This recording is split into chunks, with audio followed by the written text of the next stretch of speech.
pour nous en Europe? Est-ce que l'élection de Donald Trump est au total une bonne ou une mauvaise nouvelle? Nous avons là quelqu'un qui souhaite d'emblée réviser l'ordre mondial. Donc il arrive avec des conceptions qui sont à peu près à l'opposé de celles qui sont les nôtres. C'est l'Amérique qui est au cœur de son projet, c'est l'Amérique seulement. L'esprit même du trumpisme, qui est un esprit de toute puissance, d'une absence de limites, d'une absence de règles.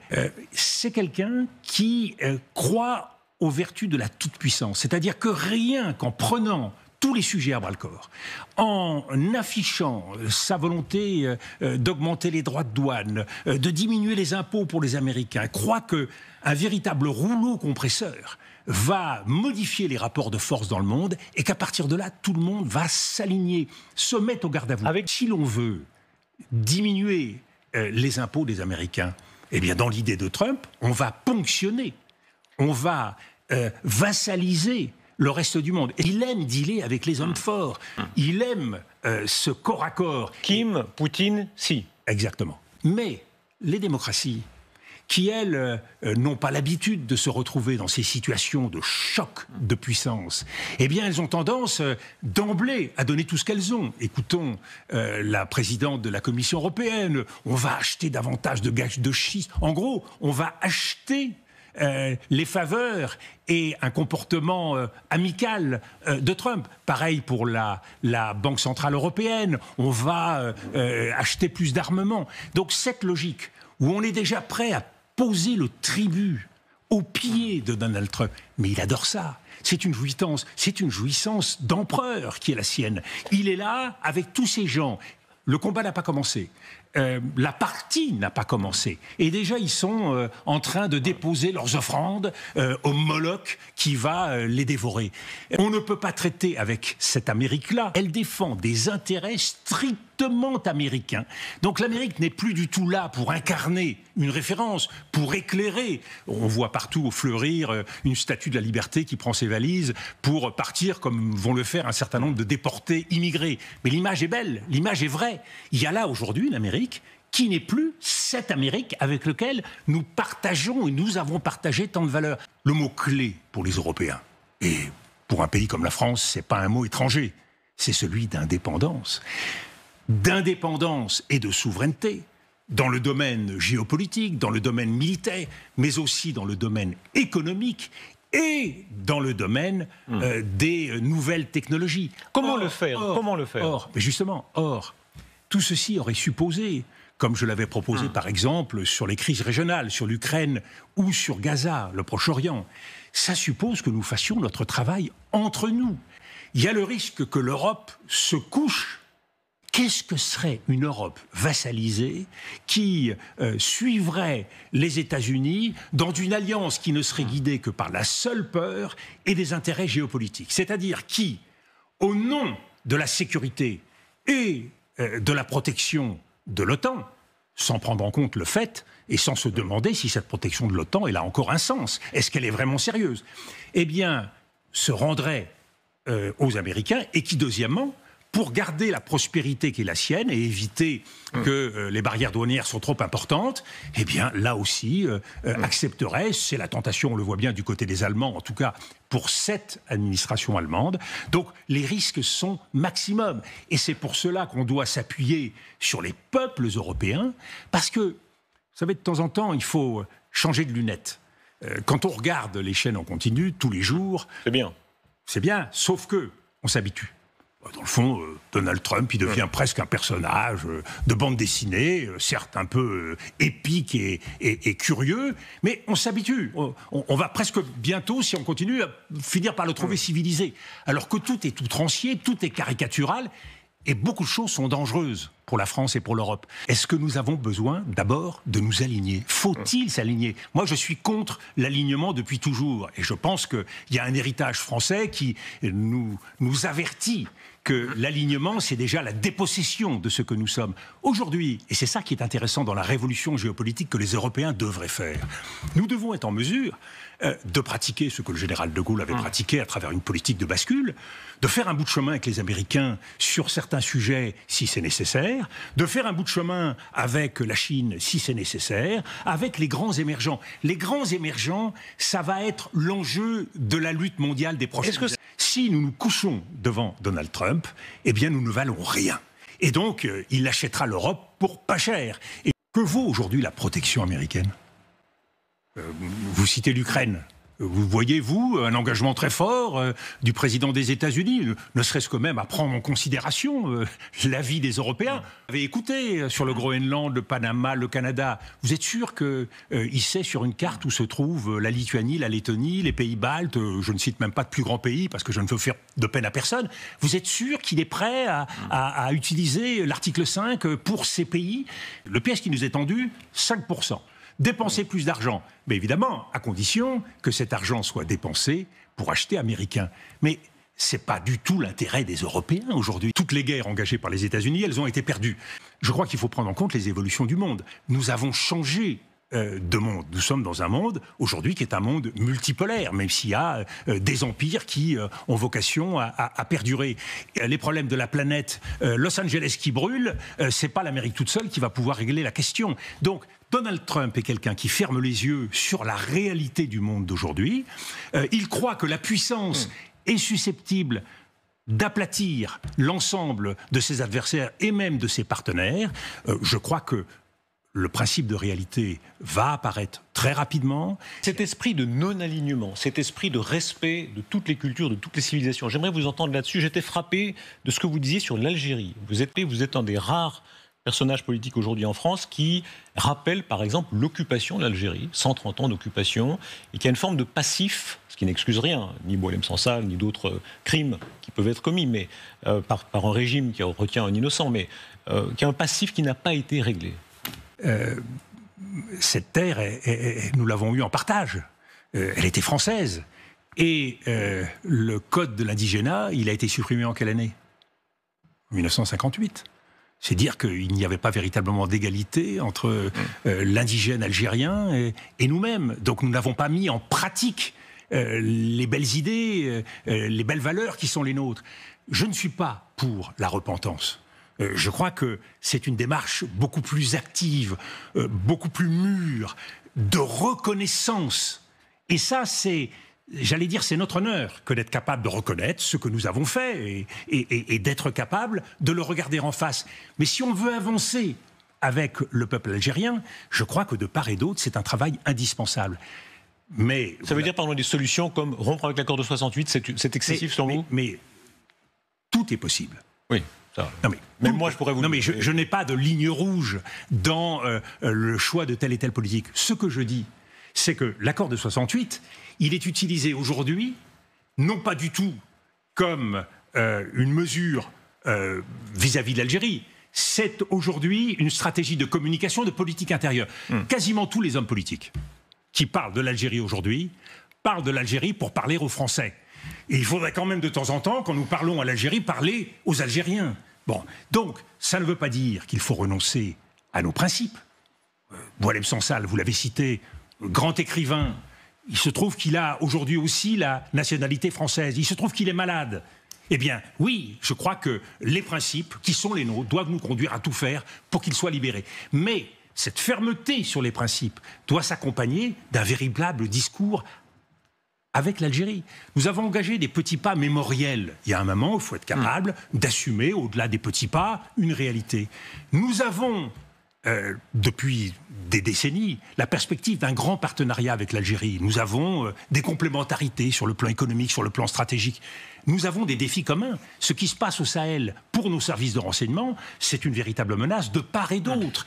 Et nous avons intérêt à faire en sorte que le Maghreb, nos relations avec le Maroc, qui aujourd'hui se sont considérablement améliorées, tout ça puisse regarder vers l'avenir. Donc je dis simplement, ne réglons pas nos comptes à des fins de politique intérieure, parce que ça fait bien. Essayons de régler les problèmes plutôt que de les envenimer. Ça veut dire que la France doit maintenant reconnaître, et comment, un État palestinien avec effet immédiat? Aujourd'hui, tout l'enjeu de ce qui se passe entre Israël et les Palestiniens.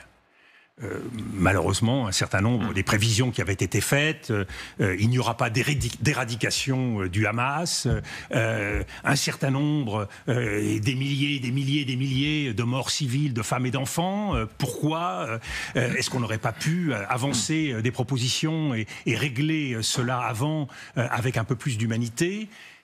Cette situation devant laquelle nous sommes, soit elle se durcit dans une logique sécuritaire, c'est-à-dire qu'Israël, les États-Unis, voire les Européens, ne se donnent pas les moyens de sortir de cette logique d'engrenage. Et dans 5 ans, dans 10 ans, eh bien tout cela recommencera, comme ça recommence depuis maintenant des décennies. C'est la énième guerre de Gaza. Avec des résultats. Le Hezbollah en partie détruit, le Hamas en partie détruit, avec des résultats.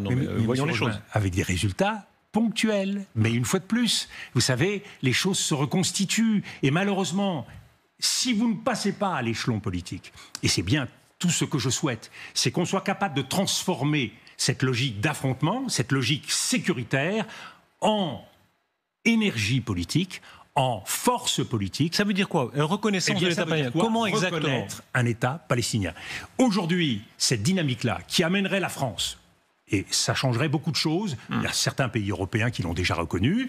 Mais la France, prenant la tête de cette reconnaissance, avec un mouvement qui serait créé autour de cela, eh bien, qu'est-ce que nous disons? Nous signifions aux États-Unis que nous ne laisserons pas faire n'importe quoi. Le chèque en blanc qui est donné aujourd'hui à Benjamin Netanyahou sur la Cisjordanie, le chèque en blanc qui peut être donné sur l'avenir de Gaza, qui ne se reconstruirait pas, ou qui resterait un terrain où l'armée israélienne pourrait continuer à aller et venir. Tout ceci ne nous sort pas de cet engrenage de la violence. À un moment où il y a, et pour une part, le malheur de toutes ces guerres peut donner aujourd'hui de nouvelles possibilités, il y a un nouveau rapport de force dans cette région, avec l'Arabie saoudite, qui est la grande clé aujourd'hui, qui est la grande clé de la recomposition politique et stratégique, la Turquie qui a pris des positions en Syrie, et bien évidemment Israël et les puissances étrangères, les États-Unis, la Russie, la Chine. Tout ceci doit nous permettre de redessiner un avenir pour le Moyen-Orient. Question précise sur les colons de Cisjordanie, puisque c'est une actualité importante de la soirée, notamment la France s'inquiète de l'accroissement des tensions en Cisjordanie. On rappelle toujours avec beaucoup d'équité ici qu'il y a des extrémistes dans les deux camps. Évidemment, on ne parle pas du Hezbollah, du Hamas, qui doivent être combattus avec une telle fermeté, mais les colons de Cisjordanie, extrémistes, pour beaucoup d'entre eux, racistes, qui posent un problème très grave de sécurité, selon vous, quelles sanctions ça doit appeler? D'abord, constatons, politique de M. Trump, que les sanctions qui avaient été prises par Joe Biden ont été levées par Donald Trump.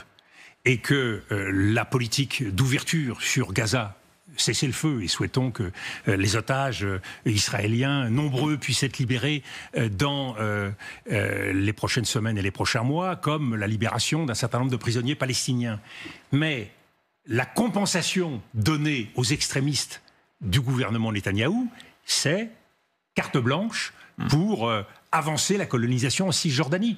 Est-ce que les Européens n'ont pas quelque chose à dire là-dessus? Et par quels moyens nous pouvons l'empêcher? Si l'Europe dit « nous reconnaissons un État palestinien, ces territoires ne seront jamais des territoires israéliens », et ça vaut aussi pour le Golan, eh bien, d'emblée, nous existons diplomatiquement. Nous devenons des partenaires, parce que le risque, c'est que cette Europe ne soit non seulement plus entendue, mais plus sollicitée. Quel est l'intérêt de l'Europe si elle n'est pas capable de défendre ses valeurs et ses principes? Voyez à quel point le deux poids deux mesures nous a coûté vis-à-vis de l'Ukraine, parce que nous faisions une politique à Gaza qui n'était pas celle que nous recommandions, le respect du droit international, le respect de la justice. Nous devons redevenir cohérents, nous devons redevenir nous-mêmes. Et le grand choix que vont avoir les Français dans les prochaines années, comme les Européens, c'est qui nous voulons être. Est-ce que nous allons rejoindre la meute populiste et braillarde qui aujourd'hui s'exprime sur les marches du Capitole, ou est-ce que nous allons, avec sérieux, avec gravité, nous mettre au travail pour faire en sorte que l'Europe puisse, au-delà du parcours qu'elle a fait, qui est un parcours qui mérite d'être salué, mais qui est encore très insuffisant au regard de ce qu'est aujourd'hui, de ce que sont les États-Unis et de ce qu'est la Chine. Dominique de Villepin, tout ce que vous venez de dire, qui peut l'incarner en France? Il y a eu Chirac. Chirac et vous, quand vous étiez notamment lors du discours fameux de 2003, on le rappelait en introduction, Chirac n'est plus. Qui peut incarner ça?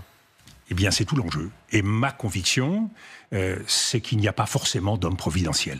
Ma conviction, c'est que c'est un sursaut collectif. Ce sont les Français. Et les Français, capables de dire à ceux qui les dirigent, eh bien, il y a une alternative à la stratégie ou à la politique qui est menée. C'est ça qu'a fait le général de Gaulle. Vous voyez, le discours sur le dollar, le discours de Phnom Penh, on prend date. Le discours de 67, on prend date parce que c'est pas seulement des discours. Et à un moment donné, la prise de responsabilité, elle sert de référence pour toute la classe politique française. Notre classe politique regarde son nombril. Ça, ce n'est plus possible. Parce qu'alors, il y a quelque chose auquel tiennent beaucoup les Français. C'est qu'ils veulent être fiers de leur pays. Nous avons tous appris à l'école. Nous sommes le pays des Lumières, le pays des droits de l'homme.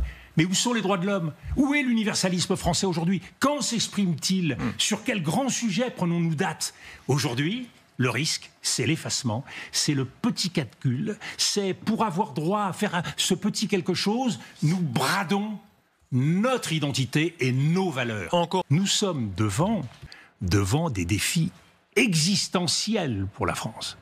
Vous voyez, je connais bien l'outre-mer, j'aime beaucoup l'outre-mer, la crise que nous avons vécue en Nouvelle-Calédonie, les difficultés qui existent aujourd'hui à Mayotte, les revendications qui sont celles des Antilles en matière de coût de la vie et de la vie chère.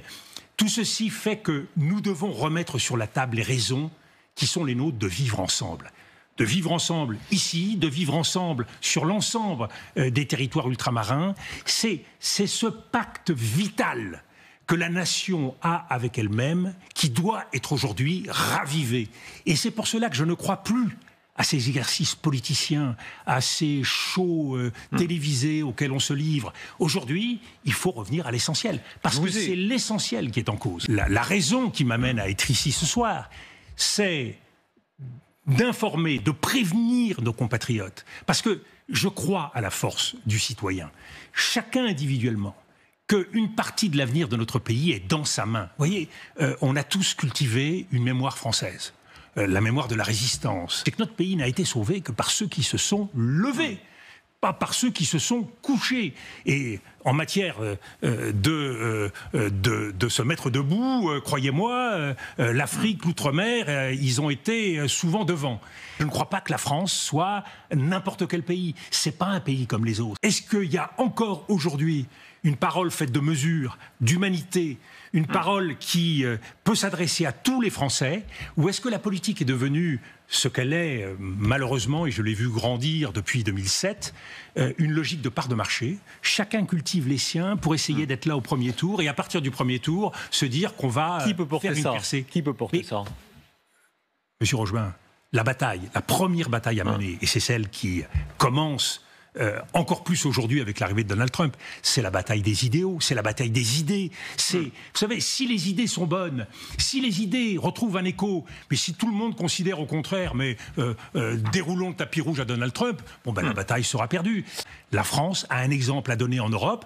Il faut le faire sans morgue, il faut le faire sans donner des leçons, mais il faut le faire avec conviction, tout simplement parce que c'est notre devoir. Mais il y a beaucoup de nos compatriotes qui ont donné leur vie pour la France, avec ce sentiment que ce vieux pays avait quelque chose de singulier. Eh bien, ce quelque chose de singulier, tout jeune Français en est propriétaire. Et il s'agit de le faire fructifier. Je crois qu'il faut nous réapproprier, redevenir des citoyens à part entière et essayer d'avancer tous ensemble. Le côté anti-bourgeois, De Gaulle détestait les bourgeois, c'est paradoxe. Il disait souvent, l'esprit bourgeois, c'est la collaboration. Vous citiez Jacques Chirac, je ne voudrais pas donner trop d'exemples. Ce qui a beaucoup changé, c'est l'esprit moutonnier, l'esprit de meute.